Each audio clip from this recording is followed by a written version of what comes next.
Well, it was a very cold ACAC Provincial Soccer Championship, which wrapped up yesterday. Moses joining the desk, and you have more on the Soccer Provincials. Even though it wasn't the medal they were originally trying to play for, the Rustlers left it all on the field in their third-place game against the St. Trojans. Now, this match would remain scoreless till the second half. Darko Hardy, his cross finds Stefan Kukovic, who finishes it with the header. Lakeland on the board.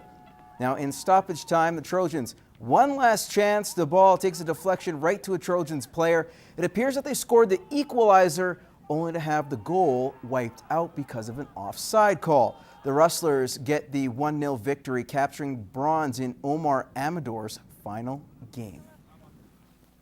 They now have 2 bronze medals in the program's history, and what a game for the 5th-year Amador, one of the original players to start in the program's, or since the program's inception.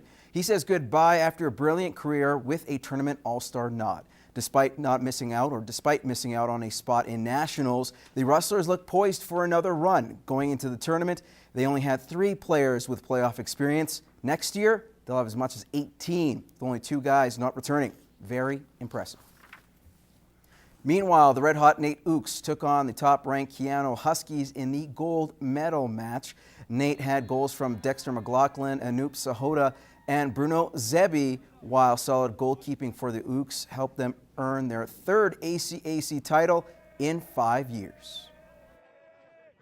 It's a good feeling, it always is. But there's still another step, and that's nationals. So we're gonna just focus after this, celebrate a little bit, and then get back to practice tomorrow and look for the future. Both the Ooks and the Huskies will represent the ACAC at the Canadian Championships in Oakville next week. That is your first look at sports. Gerard Lampow has your weather details coming up. It was an impressive weekend, to say the least, for the Lloydminster Bobcats. Over this weekend, the Bobcats swept the mini set, blanking the Mob on Friday night and coming from behind Saturday after being down 4-2 with less than 5 minutes to go. Now, discipline was the issue, but when it mattered, the Cats clawed back.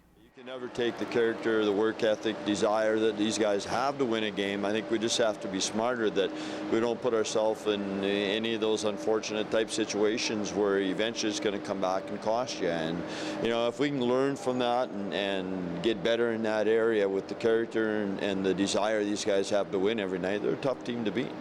We've played in this league, a couple years now. We've learned from guys, older than us, from past years. So, we just take notes from them and put that into our game, and things are just clicking for us right now too.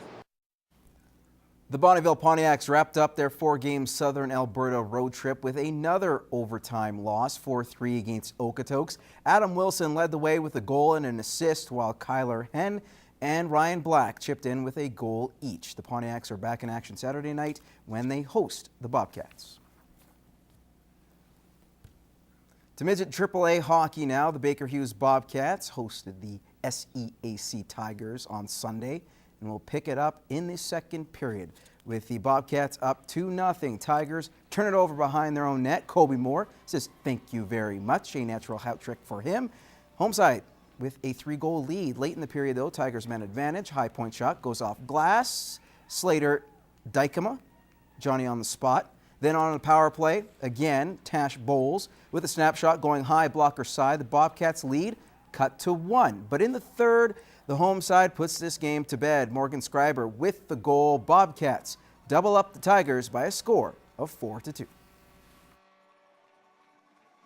We kind of had a let up yesterday, giving up 2 goals late for a tie, and today we kind of held through. We got the 2 goals in the third period to go up by 2 again, and we shut her down after that. So definitely proud of the boys for working hard. Meanwhile, the Bantam AAA foremost Heat thumped the Edmonton Maple Leaf Athletic Club 10-0. They now head to Grand Prairie to face the Storm next weekend. Let's go to the